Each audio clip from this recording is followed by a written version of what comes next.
Next level exams की videos देखने के लिए चैनल को सब्सक्राइब करें, वीडियोस के नोटिफिकेशन के लिए बेल आइकन को प्रेस करें। नमस्कार बच्चों, स्वागत है आप सभी का हमारे YouTube channel next level exam में। जैसा कि आप 3 दिन की क्लास देख चुके हैं और जो बच्चे आज चैनल से नए जुड़े हैं, डिस्क्रिप्शन में जा कर के वो तीनों दिन के वीडियोस को देख सकें, जिससे कि टॉपिक में क्लैरिटी उनके बनी रहे। और आज हम डे 3 की क्लास को आगे बढ़ाते हैं। तो देखिए, कुछ सम्स मैंने लिख रखे हैं। ए बी से 40% अधिक है। A is 40% more than B. इसका जो इक्वेशन है वो हम डायरेक्ट बनाना सीखेंगे। ये जो कंपैरिजन का साइन लगा हुआ है, ये तीनों सम के लिए है, क्योंकि सभी में देखा है ए बी से अधिक है। ए बी से अधिक है, इसलिए मैंने ये कंपेयर लिख दिया है कि ए का मान बी से अधिक है। अब सब सवाल में देखें, इसमें 40% अधिक है, इसमें 10% अधिक है, इसमें 15% अधिक है। तो इसमें लैंग्वेज पर ध्यान देना बहुत ज़रूरी है। ए अधिक है किससे?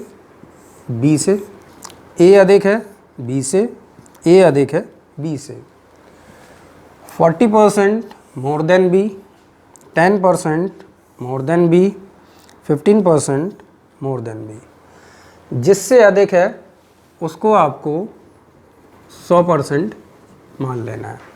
अब ध्यान दें, ए बी से 40% ज़्यादा है, तो बी हम मान चुके हैं 100% है। ए 40% ज़्यादा है, 40% मोर देन। इसमें इसको ऐड करके दिखा, तो ए जो है जब बराबर होगा बी के लिखा जाएगा, तो A is equal to 140% of B. A is 140% of B. Next, जल्दी जल्दी करते हैं सवाल को। A is equal to, A B से 10% अधिक है। बी को हमने 100% मान लिया और 10% अधिक है, तो 10% आपने इसमें बढ़ा दिया। बी से 10% ज़्यादा, तो ये वैल्यू आ रही है 110%। तो इक्वेशन लिखेंगे A is equal to 110% of B. Next, A is 15% more than B. B को आप 100% मानेंगे। 100% में 15% आपको अधिक करना है, 15% मोर देन बी, तो ये आएगा आपका 115%। लिखें A is equal to 115% of B. तो सवाल में ये लैंग्वेज आपको दी होगी, तो इस तरह से रिलेशन बनाने होंगे। और सवाल में अगर कोई वैल्यू दी रहती है बी या ए का, और दूसरे की वैल्यू हमें पता लगानी होगी। इसी पर बेस्ड है, ए का मान बी से 20% कम है। A is 20% less than B. तो ध्यान दें, जैसे more than B, less than B, उसको हम अंडरलाइन कर रहे हैं, जिससे हम इस पर ध्यान दे सकें। बी से कम होना, जैसा कि यहाँ पर आपने सवाल देखा, ए बी से अधिक होना, तो ये हमने कंपेयर का साइन लगा रखा है। ए का मान बी से कम है या ए बी से कम है, तो यहाँ भी बी को सभी सवालों में 100% माना जाएगा। तो यहाँ इस सवाल के लिए लिख लिया हमने कि बी की जो वैल्यू है वो 100% है और ए की वैल्यू बी से 20% कम। कम के लिए हमें माइनस साइन का यूज़ करेंगे, घटाएंगे। और अधिक के लिए ये वैल्यूज़ देखें, अधिक के लिए 40% अधिक, 10% अधिक, 15% अधिक, तो जोड़ देना होता है। और जब ये आए कि 20% कम, less than 20%, less than 10%, less than 40%, तो ये सब चीज़ें घटानी है। तो 20% जब इससे घटाया जाएगा तो वो बनेगा 80%।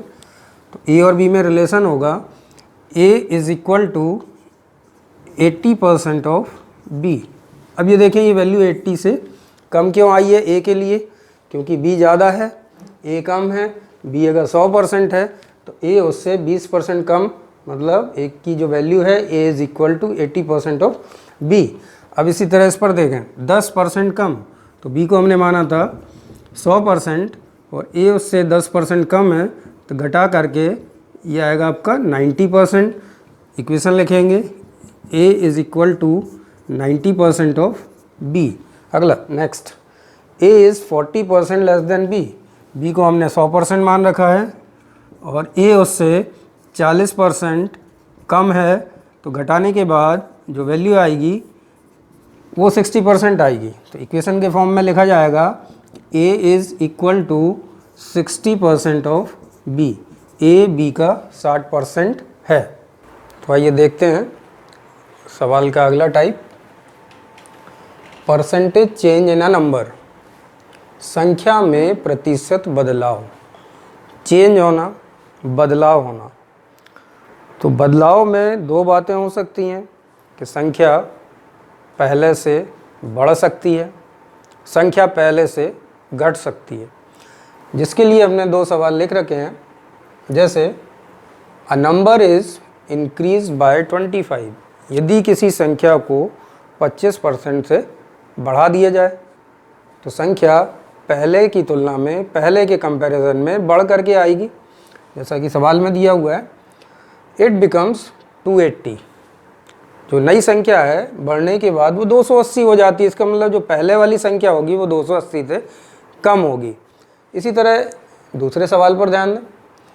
A number is decrease by 20%, किसी संख्या को 20% घटा दिया जाता है या किसी संख्या में 20% की कमी लाई जाती है तो संख्या पहले से कम हो जाएगी, जो कि सवाल में दी है। It becomes 240। अब पता क्या लगाना है? ओरिजिनल नंबर, मूल संख्या। What is the number? तो सबसे पहले हम इस सवाल से शुरुआत करें। A number is decrease by 20%। तो वो जो संख्या हमको पता लगानी है, तो चूँकि हम बेसिक मेथड यूज़ कर रहे हैं तो हम x मान करके चलेंगे। तो हमने मान लिया जो हमारा ओरिजिनल नंबर है वो x है। कोई भी ओरिजिनल वैल्यू, ओरिजिनल नंबर होता है वो एक्चुअली में 100% होता है। 100% से हम आपको इसलिए मान के बता रहे हैं कि इसमें हमारे 1-2 स्टेप घट जाएंगे, समय बचेगा। अब यहाँ ध्यान दें, संख्या जो ओरिजिनल होती है वो 100% है। इस 100% को अब आपको कम करना है। 100% मीन संख्या को 20% कम करना है। तो जब संख्या को 20% कम करेंगे तो यहाँ ध्यान दें कि 100% में से जब आप 20% कम कर देंगे तो अब संख्या की जो वैल्यू घट करके कितनी रह जाएगी? 80%। यहाँ ध्यान दें, ये हो गया आपका x, संख्या हो गई। संख्या में संख्या का 20% घटाएंगे तो इस तरह से लिखना होगा x का 20% और 20% ऑफ x, ये लिखना होगा। घटने के बाद संख्या हो जाती है बराबर 240। चलिए पहले इसी मेथड को देख लें। x माइनस, अब यहाँ ध्यान दें का तो इंटू में बदल जाएगा और 20% को डायरेक्ट देखें 1/5 लिख सकते हैं। 20/100, 20/100 को सरल करें तो ये आ जाएगा आपका 1/5 बराबर 240।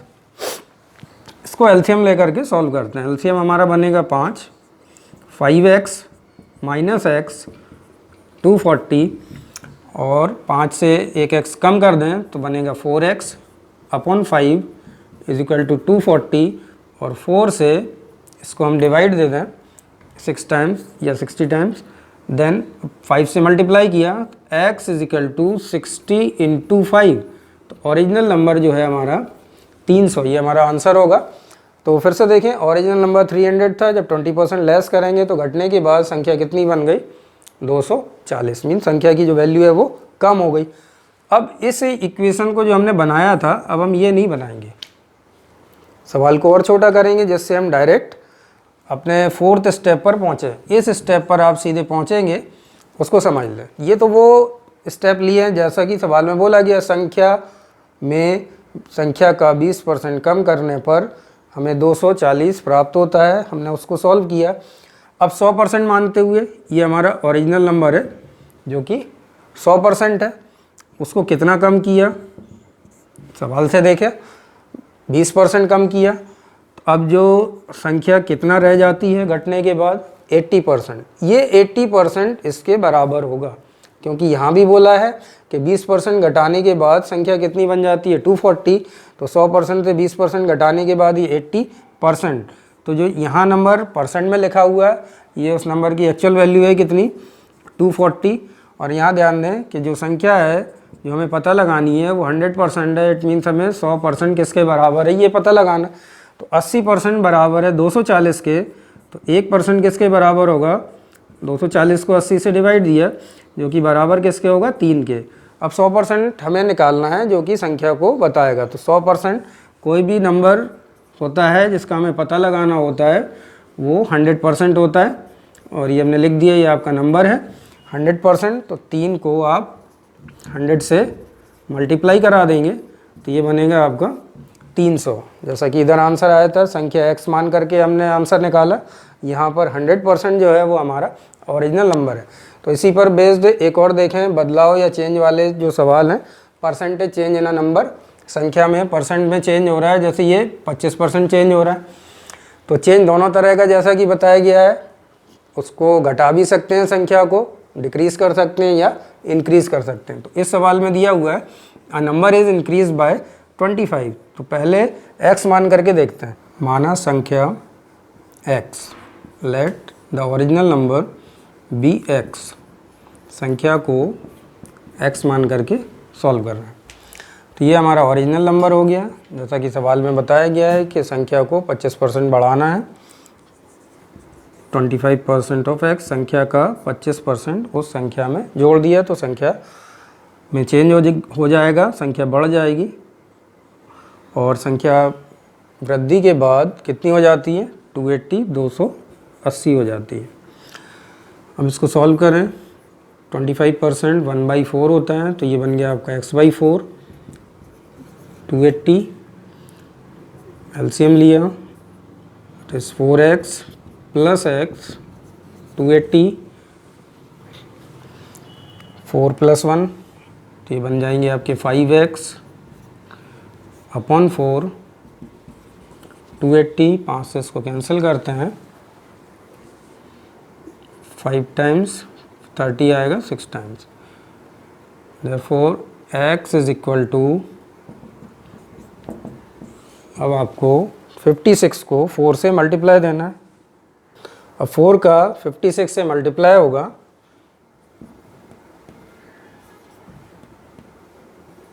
हमारा आंसर आएगा 224। ये हमारा ओरिजिनल नंबर है, या जो x की वैल्यू है जो संख्या हमने मानी हुई है वो 224 है।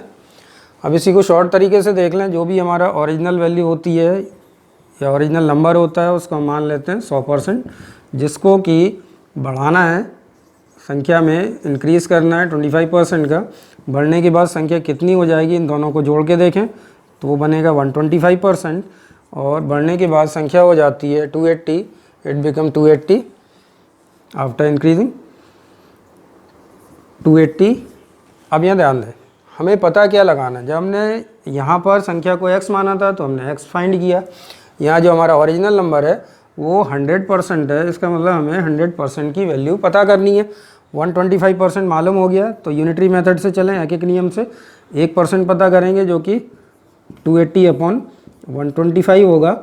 और 100% पता करेंगे अब, तो 100% बराबर होगा 280 अपॉन 125 इंटू, हमने 100 का LHS में मल्टीप्लाई किया, हमें इस साइड भी 100 का मल्टीप्लाई करना होगा। अब 100 अपॉन 25 को सॉल्व करें, 25 से कैंसिल करते हैं इसको 4 और ये 5 बार, और ये इससे कैंसिल होगा 56 टाइम। और 56 इंटू 4, जैसा कि हमारा उत्तर आ चुका था 224। ये हमारा ओरिजिनल नंबर है। यहाँ हम लिख सकते हैं कि 100% के नीचे ये ओरिजिनल नंबर मूल संख्या है हमारी। चलिए देखते हैं नया टॉपिक, एरर परसेंट निकालना। जनरली हम देखते हैं कि हमसे कोई काम करने को कहा जाता है या कोई मेज़रमेंट करने को कहा जाता है, जैसे कि हमें छत का एरिया निकालना है। एरिया एग्जैक्ट ट्रू वैल्यू अलग होगी। अगर हमने उसकी लेंथ और विड्थ को सही कैलकुलेट किया, देन मल्टीप्लाई किया उसको L इंटू बी को, तो उसका जो एरिया होगा वो सही निकल कर के आएगा। अगर हमने मेज़रमेंट में गलती कर दी, लेंथ और विड्थ लंबाई चौड़ाई का पता लगाने में अगर हम गलती कर देते हैं तो फिर हमारे जो आगे के स्टेप हैं वो गलत हो जाते हैं। हमारा एरिया या क्षेत्रफल जो है वो गलत आएगा। क्योंकि गलती हो गई है अब उसको पता लगाना कि हमने कितना गलती की है और उसको हमें परसेंट में देना होगा। तो उसके लिए हमने आपके लिए फॉर्मूला लिखा हुआ है एरर। एरर के लिए हमें दो वैल्यू की ज़रूरत होती है कि एक उसकी ट्रू वैल्यू जो हमें ऑलरेडी मालूम होना चाहिए कि वो कितनी है, सही जो मान है वो कितना है। फिर हमने जो वैल्यू गलत पता की है या जो गलत मान आया है उन दोनों की जानकारी होना चाहिए। जब उनको घटा लिया जाता है ट्रू वैल्यू से फॉल्स वैल्यू को जब घटाते हैं तो आपकी एरर पता चल जाती है, या सही मान माइनस गलत मान, उससे त्रुटि कैलकुलेट होगी। इसका ठीक अगला स्टेप होगा, जब भी हम प्रतिशत त्रुटि निकालते हैं तो उसके लिए हमें इस एरर का पता लगाना ज़रूरी होता है। पहले ये पता किया जाता है त्रुटि या एरर कितनी है, उसके बाद ही हम परसेंटेज एरर को निकाल सकते हैं। तो परसेंटेज एरर निकालने के लिए ध्यान दें, जो एरर हम इस फॉर्मूले से पता कर चुके हैं उसको न्यूमरेटर अंश में रखना है और जो ट्रू वैल्यू होती है उससे डिवाइड देना है, 100% से मल्टीप्लाई करना है। इसके लिए हम एक छोटा सा एग्जांपल लेते हैं कि जैसे हम किसी शॉप पर गए और हमें 1000 ग्राम चीनी लेनी है। 1000 ग्राम चीनी मैंने लिख रखा है 1 किलो होती है। हमने डिमांड किया दुकानदार से कि हमको 1 किलो या 1000 ग्राम चीनी दीजिए। उसने तौल करके आपको चीनी दे दी, आप उसको लेकर के घर तक आ गए। लेकिन घर में भी आपके पास एक वेइंग मशीन रखी हुई है और आपने उसको घर पर तौल करके देखा, तो घर पर जो आपने तौल करके देखा उसकी वैल्यू आ रही है 900 ग्राम। तो अब आपके दिमाग में आया कि दुकानदार ने हमारे साथ चीटिंग किया हुआ है या फिर उसने हमको चीज़ कम तौल करके दी है। अब आप अपनी एरर पता करेंगे किस तरह से, कितना एरर हुआ है, ई फॉर एरर, त्रुटि ये पता करनी है। इसके लिए फॉर्मूले पर फिर से ध्यान दें, सही मान माइनस गलत मान, true value minus false value. तो ये आपका ट्रू वैल्यू है जो आपने डिमांड किया था 1 किलो के लिए, लेकिन गलत तौलने के बाद आपको दिया गया 900 ग्राम, तो ये हमारा गलत मान फॉल्स वैल्यू है। अब हम निकालते हैं एरर। एरर कैसे पता करेंगे, true value minus false value. दोबारा फॉर्मूला नहीं लिखते, दरी समझ लें आप कि ट्रू वैल्यू कितना है हमारा 1000 ग्राम और उसने जो गलत तौल करके दिया है वो है 900 ग्राम। तो इस तरह से हमने एरर का पता लगाया कि हमको 100 ग्राम चीनी कम दी गई है या फिर उसने तौलने में जो त्रुटि की है वो 100 ग्राम की त्रुटि हुई है। अब इसी का अगला स्टेप है त्रुटि का प्रतिशत निकालना, एरर परसेंट और त्रुटि का प्रतिशत निकालना। इसके लिए फॉर्मूला ऑलरेडी लिखा हुआ है, जो भी एरर हमने पता लगाया है उसको आपको अंश में रखना है। एरर हो गया 100 ग्राम्स का और जो ट्रू वैल्यू है जो आपने डिमांड किया था 1 किलो या 1000 ग्राम इंटू 100% का साइन लगाया। अब आप यह ध्यान दें कि हमने यहाँ पर 1 किलो क्यों नहीं रखा, ये 1000 ग्राम क्यों रखा। उसके लिए जो एरर आई हुई है, एरर का यूनिट किस में है, एरर ग्राम में है। तो इसीलिए हमको जो उसकी ट्रू वैल्यू है वो भी किस में कन्वर्ट करके रखनी होगी। अगर भले ही हमें सवाल में 1 किलो दिया हो तो हमें उसको 1000 ग्राम लिखना पड़ेगा, या तो फिर एरर आप किलोग्राम में फाइंड करें। अगर ये एरर किलोग्राम में आप पता लगा लेते हैं तो फिर हमें 1 किलो से डिवाइड देना। सॉल्व करने पर आप पाएंगे कि एरर कितना आया 10%। तो ये परसेंट में पता लगाना, क्वांटिटी में तो वो 100 ग्राम आता है या 100 ग्राम्स आता है, लेकिन जब परसेंट में पता करेंगे कि जैसे हमने उसको 100% बोला था कि हमको 100% तौल करके दीजिए, लेकिन उसने 90% तौल करके आपको दिया और 10% उसने एरर की या तौलने में कमी कर दी या 10% का उसने हमारी क्वांटिटी में नुकसान कर दिया। आइए परसेंटेज एरर या प्रतिशत त्रुटि पर एक और सवाल देखते हैं। A student multiplied a number by 3/5 instead of 5/3. What the error percent in the calculation? तो इसके लिए सबसे पहले ये देखें हमसे पूछा क्या गया है, हमसे परसेंटेज एरर पूछी गई है। तो सवाल की एल्गोरिथम हम कैसे बनाएंगे, तो परसेंटेज एरर का फॉर्मूला जो कि मैं आपको बता चुका हूँ त्रुटि बटे सही मान या सत्य माप गुणा 100, error upon true value into 100। तो ये आपकी एल्गोरिदम बनाएगा। मैंने हमको ज़रूरत क्या है, हमें एरर फाइंड करनी है और ट्रू वैल्यू देखनी है सवाल की क्या है। तो उसके लिए हमें एक नंबर एज्यूम करना होगा। तो हमने मान लिया कि जो नंबर है जिसको मल्टीप्लाई देना है 5/3 से और गलती से वो 3/5 से उसको मल्टीप्लाई कर देता है, तो उसके लिए हमें एक संख्या की ज़रूरत पड़ेगी। तो हमने मान लिया संख्या x है। अब ट्रू वैल्यू क्या होगी, अगर संख्या को 5/3 से मल्टीप्लाई करेंगे जो कहा गया है तो वो ट्रू वैल्यू होगी। तो संख्या का जो प्रोडक्ट बनेगा 5/3 के साथ उसको लिखते हैं सही मान बराबर 5/3 into x. A number is to be multiplied by 5/3।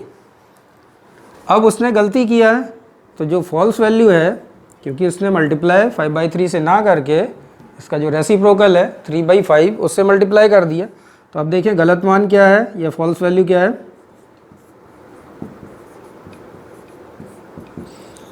उसने संख्या को 3/5 से मल्टीप्लाई कर दिया। ये जो 3 स्टेप हैं ये हमारे को सवाल से ही मिल जाते हैं, क्योंकि गुणा करना था संख्या को 5/3 से, उसने गुणा कर दिया 3/5 से। तो इस तरह से हमारे पास 2 वैल्यू हैं, एक सही है और एक गलत है। अब यहाँ देखें ये ट्रू वैल्यू जिससे हमें डिवाइड देना था तो ये हमको मालूम पड़ चुका है। अब हमें क्या पता लगाना रह गया है, एरर या त्रुटि पता लगाना, जिसका कि फॉर्मूला मैं आपको बता चुका हूँ कि एरर कैसे फाइंड करते हैं या त्रुटि पता लगाने के लिए ट्रू वैल्यू से फॉल्स वैल्यू को घटा दिया जाता है। तो हमारी ट्रू वैल्यू लिखें 5/3x माइनस 3/5x। एलसीएम ले करके हम इसको सॉल्व कर सकते हैं। तो एलसीएम बनेगा 3 और 5 का 15, 3 से डिवाइड देंगे 5 टाइम्स और 5 इंटू 5 25x माइनस 5 से 15 को डिवाइड दिया 3 times, 3 into 3 that is 9x। इन दोनों को सब्ट्रैक्ट करें तो वैल्यू आएगी 16x अपॉन 15। अब हमारे पास इस फॉर्मूले में रखने के लिए दोनों वैल्यू हैं। तो एरर जो कि 16x अपॉन 15 है और इसको डिवाइड देंगे अब हम ट्रू वैल्यू से, तो ट्रू वैल्यू कितनी आएगी 5/3x, 5/3x और 100% से गुणा करेंगे। अब केवल हमको सिर्फ कैलकुलेशन करना रह गया है। अब यहाँ देखें इसमें जो डिवीज़न हो रहा है उसमें ये 2 भिन्न है, 2 फ्रैक्शन है, एक ऊपर लिखी गई है एक नीचे लिखी गई है, या 2 संख्या है। अब इसमें टर्म काउंट करें 1 2 3 और 4 टर्म हो रहे हैं।